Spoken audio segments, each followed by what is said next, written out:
Hello. Surprise. Being a redhead in Latin America is such an interesting experience, I can tell you. People here don't really do red hair. I do. I like it. Anyway, that's not what I'm here for. I'm not here to discuss red hair in Latin America. Although the difference that we all make in the world is very interesting, isn't it? Everything's so interesting in my life. Have you noticed I say that phrase a lot? I had a message yesterday from LinkedIn telling me I'd been a naughty girl. I didn't think I'd been a naughty girl. I was really well behaved. And it's getting a bit tedious, don't you think, that people can't express themselves? I was very polite, very well researched. I just happened to disagree with a news article that was published and put out there. And there was lots of evidence to back up what I've said.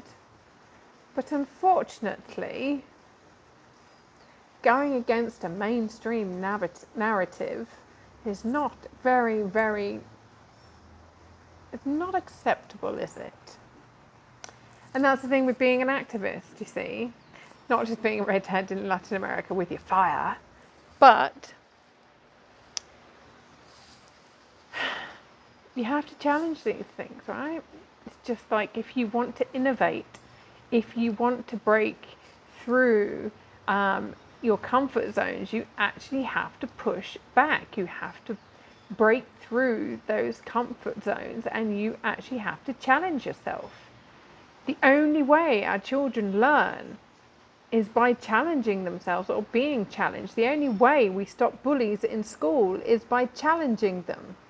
The only way we actually learn about our bodies and our minds and what's going on in the world is when we all have a conversation and we all share our knowledge. When we don't share our knowledge and when we go, oh, sorry, sir, I'll go sit in the corner and I'll go think about what I've just done. I'm very sorry that I had a brain and I actually can't think for myself. I'm really sorry.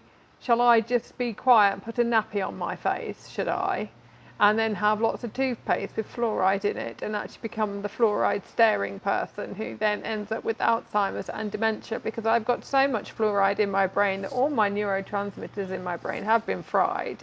And I've eaten nothing but processed food and watched nothing but television, which is called television for a reason. Yeah, I'm just in a very playful mood today. Yesterday I was crying my eyes out all day, you know. Day before I was crying my eyes out all day, pretty much. Trying, well, you know. What can I say?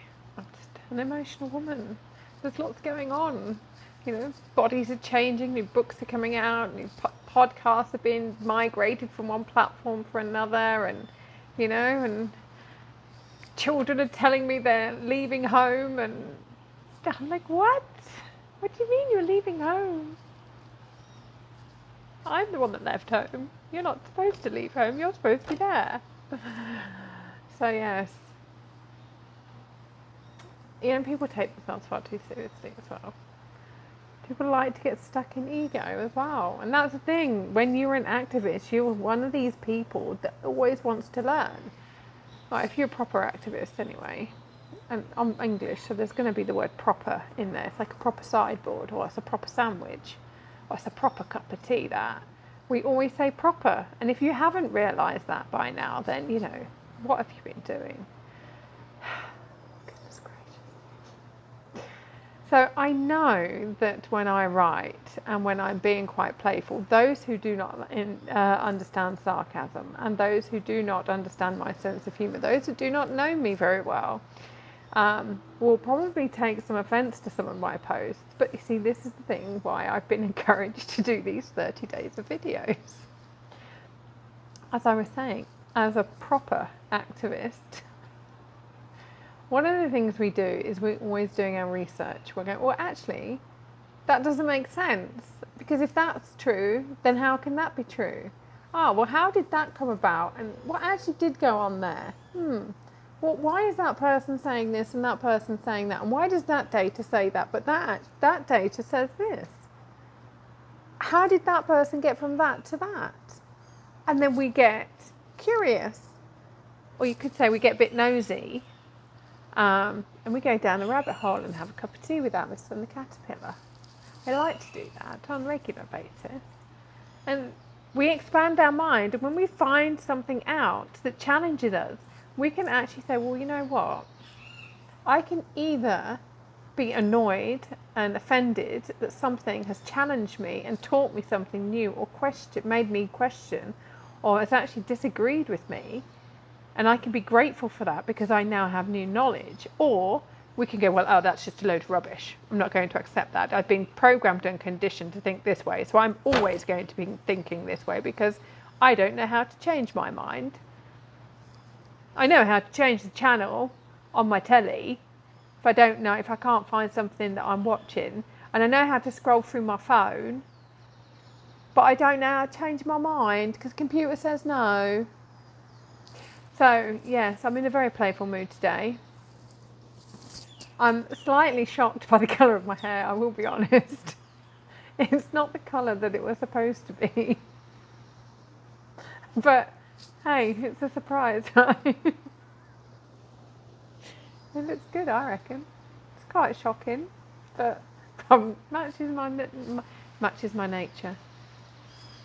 Bright and shocking. So yes, who here in my space, if you're not laughing right now, or you're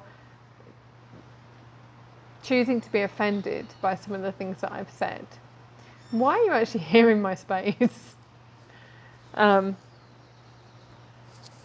find it interesting, you know how people hang around in your space that really get offended by some of the things you say, and then they get all keyboard warrior, and attack you.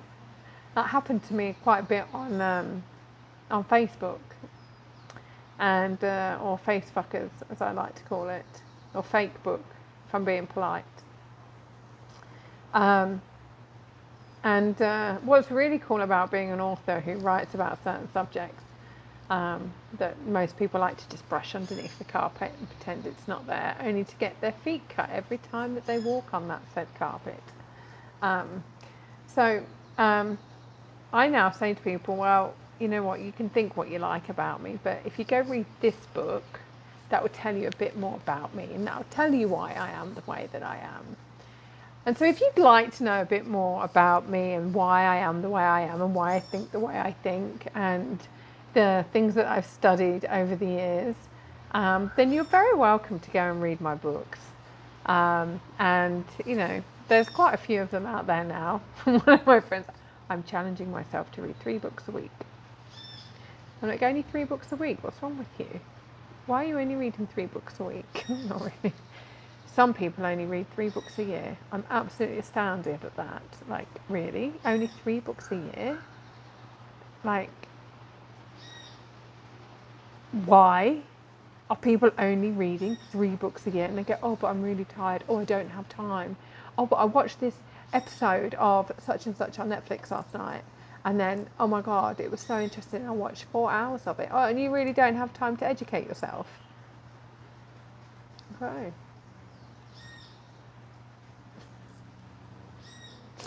Yes, very playful mode today. But I want to leave you with something.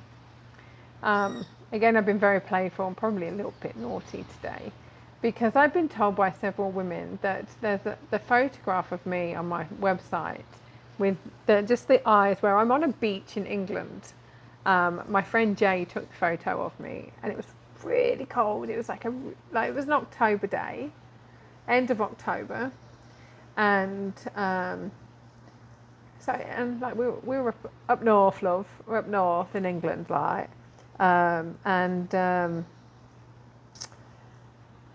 cold. I had my body warmer on. And it's got like a really high collar. I just love that body warmer so much. And he captured me being really cheeky, really focused. And he goes, "This is a brilliant photo of you, Dawn. It just sums you up completely." And so I use it in my marketing. And one of the quotes that's been put on the bottom of it is this: as soon as we take back our sovereignty and realise we're able to think for ourselves, that we are intelligent, that we matter, the sooner we can create something that from within that we can stand up for. Because the thing is, if we don't stand for anything, we stand for nothing. If we don't stand up for who we are, we don't stand up for our human rights, then we lose them. If we sit there and watch somebody else get bullied, we are part of the problem. If we're there clapping for somebody else doing really well because they've had some real hardship, then we're also part of the problem, because clapping doesn't create solutions. Clapping is just clapping. It's just clapping. You know, oh, well done. Why did we allow it to happen in the first place? What are we doing to prevent it from happening to other people? How are we preventing other people living in pain and sorrow and misery and a lack of education and a lack of poverty? And by education, I don't just mean academia. Some of the smartest people I know didn't even finish high school. Yes, academia. Not that there's anything wrong with academia. I love to study. Yeah, I am working towards my PhD with Oxford. In human rights and social justice, taking a bloody long time. I've got another 6 years to go. But anyway, stand up for what you believe in. And it doesn't matter whether you agree with me or not. Just stand up for something. My friend Robert and I, we don't agree on it a lot. But we love each other. He's such a cool guy. And we're actually writing a book together. He's writing it. I'm reading it and going, wow, you're so cool. And then I'm going to publish it for him, which is really cool. So, yes, it doesn't matter whether we agree or whether we disagree. As long as we can be polite and respectful and actually make a difference, find the common ground, look at why we disagree, find the solutions in the disagreements, because that's how we make the world a better place and a happier place and a more successful place and a healthier place. So that's it for me today. From a very cold, wet and stormy San Jose. San Jose, was that enough English for you, love? Or San Jose, as I heard someone say. I was like, who? What? San Jose? Where's that? San Jose, love. But yeah, it's like Marbella. No, it's Marbella. I think. My Spanish teacher will tell me tomorrow.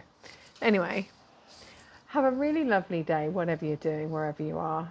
And remember to be playful. If you can't be playful, be cheeky. And if you can't be cheeky and playful, be absolutely passionate about everything that you do to make a difference, not just in your own life, but in other people's. Makes the world go round. So does bright red hair. Ciao.